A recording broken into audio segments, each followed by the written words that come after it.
পুরুষ দিবস মানে কি জানো? পুরুষ দিবস মানে হচ্ছে যে তোমরা নিজেদেরকে আরো মানসিকভাবে উন্নত করো।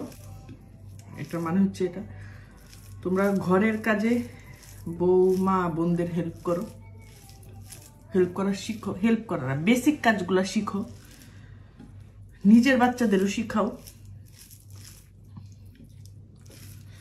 এই যে বড় বড় লেকচার মারতাছো, এই যে আজকে ঘরের কাজে আমি কোনো হেল্প করি নাই না, আজকে থেকে তোমার শিক্ষা শুরু হয়েছে। হেল্প না তো, এটা বেসিক কাজ। কি করছো? বাথরুম পরিষ্কার করছো? ওরে মিতু, তুমি এত বেঈমান কিভাবে?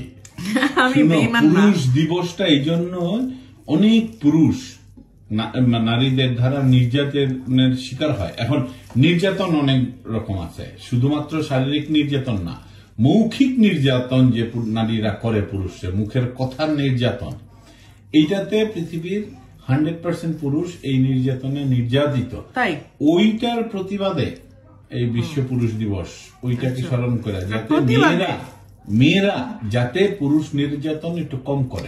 এই যে একটা ভুল কথা বললাম, পুরুষরা নির্যাতিত না, মেয়েরা নির্যাতিত।